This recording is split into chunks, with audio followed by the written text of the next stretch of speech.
Audie Murphy.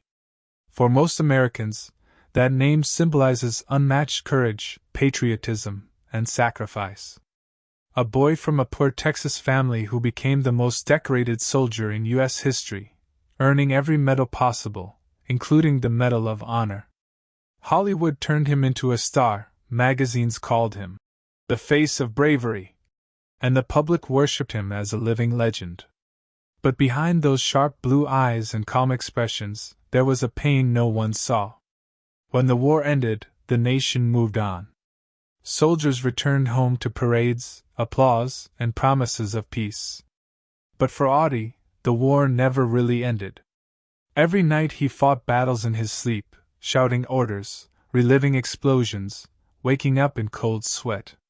He wasn't just fighting memories, he was fighting a system that glorified his pain but ignored his wounds. And then came 1971. Audie Murphy boarded a small private plane that never made it to its destination. The crash killed everyone on board. Authorities called it pilot error. But strange inconsistencies began to surface. The flight path made no sense, military records related to Murphy vanished, and witnesses reported government vehicles near the crash site before investigators arrived. So what really happened? Was it just a tragic accident? Or was America's greatest war hero silenced before he could reveal something the world wasn't ready to hear? This is not just the story of a soldier. It's the story of a mystery that was never supposed to be solved. Audie Leon Murphy was born on June 20, 1925, in Kingston, Texas, a small town of dust roads, wooden houses, and hard lives. He was one of 12 children in a family struggling to survive the Great Depression. His father, Emmett, drifted between jobs and eventually abandoned them, leaving Audie's mother, Josie, to raise the children alone. Food was scarce, school was a luxury. By the age of 10, Audie had quit school to work the fields and hunt small animals just to feed his siblings. When his mother died in 1941, something inside him broke and hardened. The quiet, shy boy turned determined. With no family, no money, and no reason to stay, he walked into a military recruitment office at just 16. He lied about his age, but even then, he was almost rejected for being too small. Eventually, the army took him in, and that decision would change history. In the chaos of World War II, Murphy proved himself time and time again. In North Africa, he showed courage. In Italy, he became unstoppable. But it was in France, during a freezing January in 1945, that his legend was born. Surrounded by German tanks, his unit was nearly wiped out. Standing alone atop a burning tank destroyer, Audie ordered his men to retreat, and held the enemy off for over an hour, calling artillery fire directly on his position. He killed or wounded over 50 enemy soldiers, surviving against impossible odds. That act earned him the Medal of Honor, America's highest military award. Newspapers called him the hero of the century. But to Audie, there was nothing heroic about it. The real heroes, he said quietly, are the ones who didn't come back. Behind the headlines, a shadow began to grow. He returned home as a hero, but the nightmares followed. The boy who once dreamed of peace now woke up screaming, his hands shaking, his mind trapped between war and home. And though America celebrated him, Audie Murphy had already begun to lose himself.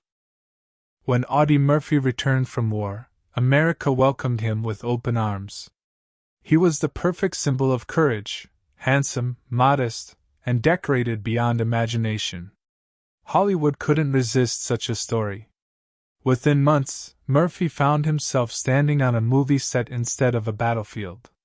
He had no acting experience, but the public adored him. His quiet confidence and piercing eyes made him unforgettable on screen. In 1955, Murphy starred in To Hell and Back, the film adaptation of his own autobiography. The movie became a blockbuster, breaking box office records and making him one of the most famous men in the country. Audie played himself, reliving every terrifying moment he had tried so hard to forget. The cameras captured his bravery, but they also reopened wounds that had never healed. Friends said filming those scenes left him trembling.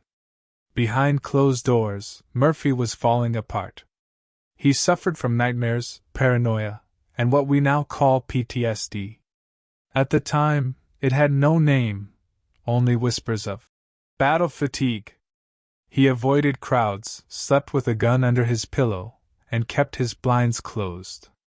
Sometimes he'd drive for hours at night, unable to sleep, haunted by explosions that no longer existed.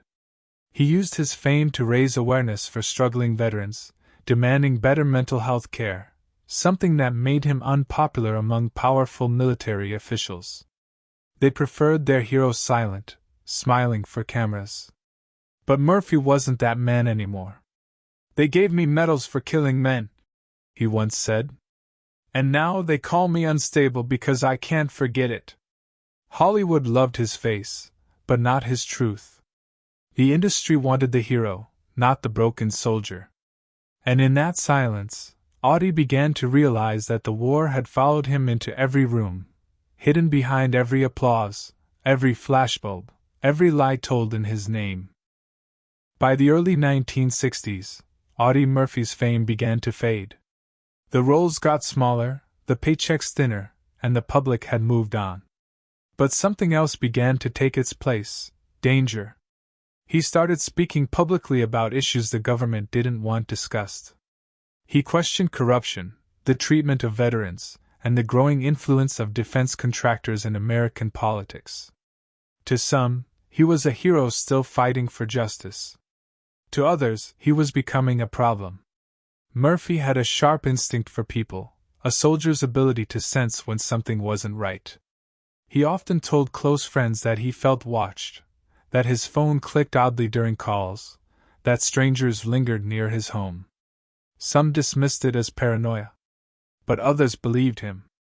He had access to classified military information from the war, particularly involving covert operations in Europe that were later tied to intelligence agencies. Then came a strange series of events. His business ventures started collapsing under mysterious circumstances. A film deal in Europe fell apart after government interference. A close associate he trusted disappeared, reportedly after warning Murphy to keep quiet.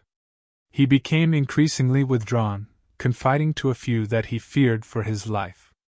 "I've seen things," he reportedly told a friend. "Things they don't ever want talked about." What those things were, no one knows for sure, but the timing is chilling. In the months leading up to his death, Murphy was researching a new book project about post-war corruption and government cover-ups. He told his publisher he had uncovered sensitive material from his time overseas. The manuscript was never found. And then, without warning, the plane crash happened. The same week he had scheduled meetings with two unnamed contacts, both former intelligence officers. Neither ever came forward again. Was it coincidence, or a warning that the truth was never meant to reach the public? May 28, 1971, a cloudy morning in Atlanta, Georgia. Audie Murphy arrived quietly at the small DeKalb Beechtree Airport. He was scheduled to take a private flight to Virginia, accompanied by 5 others, including the pilot, an oil executive, and 2 men whose names were later redacted in official reports. Murphy was unusually quiet that day. Witnesses said he looked tense, as if distracted by something unseen. When asked about the trip, he only replied, "It's business, but not the kind that needs headlines." The aircraft, a twin-engine Aero Commander 680, took off shortly before noon. It never reached its destination. Hours later, rescue teams located the wreckage on a forested mountain in western Virginia. There were no survivors. The official explanation was pilot error in poor weather. Case closed. But the details didn't add up. The pilot was experienced with over 8,000 flight hours, and weather records show conditions were mild, not stormy. Even more suspicious, several locals reported hearing two loud booms before the crash, suggesting an explosion midair. Yet investigators dismissed it as engine malfunction, without evidence. When the wreckage was recovered, certain sections were missing, including the aircraft's communication log. Military personnel arrived at the crash site before civilian investigators, confiscating debris and documents. Why the military was involved in a private crash remains unexplained. Adding to the mystery, Murphy's briefcase was never found. According to his assistant, it contained a manuscript draft, the same one he was writing about government corruption and war profiteering. The draft vanished without a trace. For most, the tragedy was simply the end of a hero's story. But for those who knew Audie Murphy best, it marked the beginning of a deeper, darker mystery, one that would unravel everything people thought they knew about him. In the weeks following the crash, the nation mourned. News outlets replayed his war footage, calling him America's eternal hero. His funeral was grand, attended by generals, senators, and Hollywood stars. But beneath the surface of that public grief, something unsettling was happening. The official investigation by the National Transportation Safety Board, NTSB, concluded within weeks, unusually fast for such an incident. The final report blamed the pilot entirely, citing spatial disorientation. Yet several inconsistencies were buried deep in the documentation. Witnesses who reported explosions were not included. A radar operator who tracked the flight stated the plane made a sharp, deliberate turn moments before disappearing, but that section was edited out of the final file. When journalists tried to dig deeper, doors started closing. One reporter, James Corbin, who had been investigating the case for the Dallas Times-Herald, claimed he was threatened and later found his apartment broken into. His notes on the crash were stolen, and he eventually dropped the story, calling it too dangerous to pursue. Audie's family also received conflicting accounts. Some documents described the body as burned beyond recognition, while others said he was identified by dental records. His widow, Pamela, requested access to military files about his wartime intelligence work. The request was denied under national security grounds. Even more suspicious, the crash site itself was restricted for days. Locals reported armed personnel guarding the perimeter, unheard of for a civilian accident. When wreckage was released back to the families, certain parts were missing, replaced with substitutes. Over the years, small fragments of truths surfaced, secret meetings, unnamed government figures, and evidence that Murphy was being monitored weeks before his death. Yet every trail ended in silence. Years after Audie Murphy's mysterious plane crash, the world had mostly moved on. His movies were still playing on late-night television, and his name remained a symbol of courage. But beneath the glory, something didn't fit. In 1985, a retired pilot and part-time investigator named Harold Denton stumbled upon a forgotten document inside an old aviation archive in Dallas. A partial flight log believed to be from Murphy's final flight. The logbook, charred around the edges, contained a few handwritten notes in Murphy's unmistakable cursive. One line stood out. Signal jammed. Altimeter unreliable. Requesting new coordinates. That message was never mentioned in the official report. The official narrative claimed the flight lost visibility due to heavy fog and crashed into Brush Mountain, but this note hinted at something far stranger. Why would Murphy's radio signal have been jammed? And why was the aircraft suddenly off its planned route, heading toward restricted military airspace? Denton began retracing every detail of that fateful day, contacting former Air Force radar operators and aviation mechanics. Some refused to talk, others warned him to stop digging. Weeks later, Denton's apartment was broken into, but nothing valuable was taken, only his copies of the logbook and his notes about the case. It seemed that someone didn't want the truth resurfacing. Denton went public with what he remembered from the missing pages. but skeptics dismissed him as a conspiracy theorist. Still, those words, "signal jammed," echoed through every discussion of Audie Murphy's final moments, raising one chilling question: had the most decorated American soldier of World War II been silenced not by fate, but by design? In 1991, a shocking revelation reignited the Audie Murphy mystery. A man named Charles King, now elderly and bedridden, claimed he was the original pilot assigned to fly Murphy's plane that day, but he backed out at the last minute. King, once a decorated Air Force transport pilot, said that just a few hours before takeoff, two unknown men in civilian clothes approached him and instructed him to let someone else take the flight. They told him it was for his safety. At first, King thought it was a joke or some bureaucratic mix-up. But as the years passed and he watched the story of Murphy's crash unfold, guilt began to consume him. Before his death, King recorded an audio confession, now held by his family, where he described what he believed to be a setup. He said the replacement pilot, also an experienced flyer, was handed an alternate route, one never filed with the FAA. According to King's recollection, the men who changed the plan spoke with the kind of authority that made even senior officers step aside.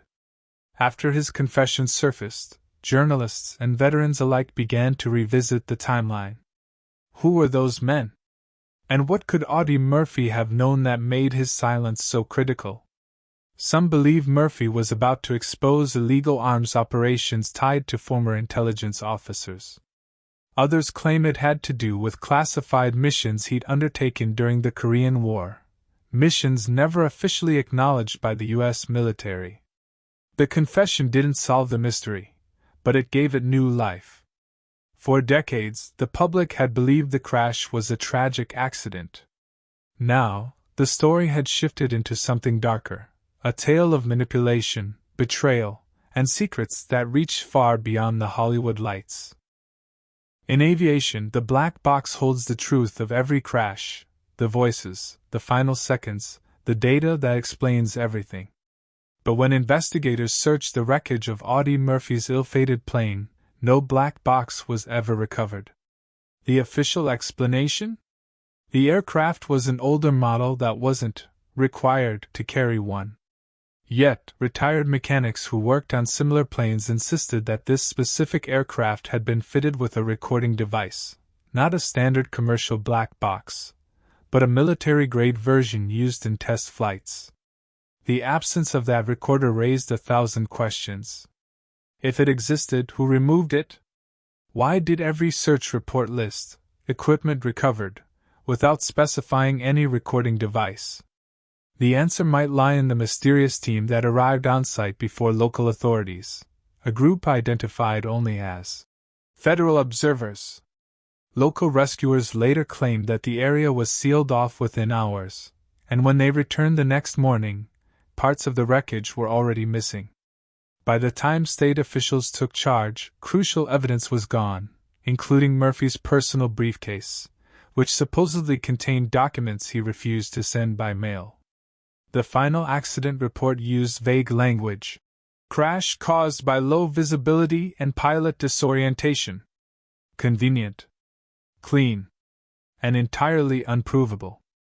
Decades later, a former FAA technician anonymously confessed that he had once seen photos of the crash site showing fragments of what looked like a recording unit. The photos disappeared soon after. Whether the black box was ever there or not, one fact remained: the government treated Murphy's death like classified material. The truth was buried not just under wreckage, but beneath layers of silence. In 2003, an independent historian named Laura Jensen received an unmarked envelope in her mailbox. Inside was a faded photograph of Audie Murphy standing with two men in suits, one of them identified as a known CIA operative from the 1950s. Along with the photo came a note that read, "He knew too much. Look in file 39B.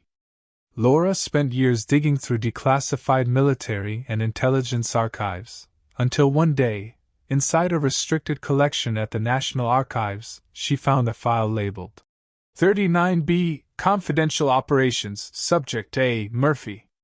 The folder was mostly redacted, but what little remained was stunning. It detailed Murphy's post-war involvement in overseas recovery efforts, missions that allegedly dealt with missing gold, wartime intelligence, and the smuggling of documents from occupied Europe. The file even referenced unauthorized communications with foreign officers. This wasn't the image of a movie star or war hero. It was the profile of a man walking the line between patriot and whistleblower. Laura's discovery connected Murphy to operations that powerful figures wanted forgotten. When she went public with her findings, her email was hacked, and her source vanished. Experts who reviewed the fragments agreed that File 39B proved Murphy's ties to classified Cold War activities, but whether those ties led to his death remained unknown. What was certain, though, was that his legacy had been rewritten. Murphy was no longer just America's most decorated soldier. He had become a ghost in history, a man who may have paid the price for knowing the wrong truth. By the mid-2010s, digital researchers and aviation enthusiasts began reconstructing the flight path of Audie Murphy's final journey using new mapping software and weather archives. What they discovered sent chills down the spine of even the most skeptical historians. The reconstructed coordinates revealed that Murphy's plane didn't just veer slightly off course, it made a sharp, deliberate turn directly over a restricted communication base that was operational at the time of his crash. This base had long been tied to Cold War intelligence transmissions, many of which remain classified even today. Even stranger, radar logs from nearby civilian stations showed a second, unidentified aircraft flying within proximity of Murphy's plane moments before the signal was lost. Official reports had never mentioned this. Witnesses living near Brush Mountain recalled hearing what sounded like an explosive pop before the crash, something far louder than a mechanical failure. A former Air Force analyst, speaking anonymously, later admitted that a classified investigation did occur in 1971, but was quickly absorbed into a larger military inquiry and buried. When pressed for details, he only said, "That flight was never supposed to be seen on radar." The revelation reshaped the entire theory of Murphy's death. What if his plane wasn't lost due to fog, but was forced down to prevent him from exposing something monumental? His reputation as a national hero may have been both his shield and his curse. A man too beloved to accuse publicly, yet too dangerous to be allowed to speak. To this day, no official explanation accounts for the second aircraft or the missing fragments of his plane's fuselage. What remains are theories, fragmented truths, and a chilling realization: Audie Murphy's final flight may have been more than an accident, it might have been a mission he never knew he was on. More than 50 years have passed since Audie Murphy's tragic death, yet his story refuses to fade. Every decade brings new pieces to the puzzle: letters, recordings, testimonies, each one hinting that the truth lies buried beneath layers of silence and manipulation. Historians now view Murphy not just as a soldier and actor, but as a man caught between two worlds: Hollywood glamour and the dark machinery of post-war intelligence. Some of his closest friends spoke of his paranoia in his final years. Murphy often complained about being followed, his phone lines clicking, and men watching his home from unmarked cars. Most dismissed it as trauma from the war. But after everything uncovered since, those fears no longer seem irrational. Modern researchers have tried to reopen the investigation, but many key files remain sealed under national security clauses until 2050. That fact alone speaks volumes. If this was truly an accident, why does the truth remain classified for nearly a century? Audie Murphy's story stands as a haunting symbol of how heroes can vanish into history not because of what they did, but because of what they knew. His medals and movies tell one version of the story, but behind them lingers a whisper too persistent to ignore: sometimes, the bravest man in America doesn't die in battle. He dies trying to tell the truth. More than half a century after that tragic crash on May 28, 1971, the legend of Audie Murphy still burns bright, but not just for his medals or his movies. It endures because of the questions that no one has ever answered. Why did his flight path shift into restricted airspace? Who were the men seen visiting him before his death? And why do so many of his personal files remain sealed under the banner of national security? In 2020, a group of independent archivists filed a Freedom of Information Act request to access the Murphy documents held in federal storage. Months later, they received a partial response, just 23 pages, heavily censored, stamped, restricted until 2051. Among the few visible lines were coded military references and one eerie sentence. Subject possessed sensitive knowledge regarding covert asset movements. That fragment alone reignited the debate. Could the most decorated soldier in American history have been silenced not for what he did, but for what he knew? Every shred of new evidence suggests Murphy was entangled in something far deeper than the public ever imagined. He had connections with former intelligence officers, was researching corruption within arms contracts, and may have planned to go public. But before he could, his voice was permanently silenced in a crash that no one seems eager to investigate. Today, those who dig into his case face subtle warnings and missing archives. It's as if every path to the truth has been deliberately erased. Yet despite the silence, the whispers continue, online, in veteran circles, among historians who refuse to let his memory fade into government paperwork. Audie Murphy remains both a hero and a mystery. His courage on the battlefield is unquestionable, but his final battle, the one against secrecy and hidden power, is the one history still refuses to acknowledge. Perhaps someday, when the final files are released, the world will finally know what really happened on that mountain.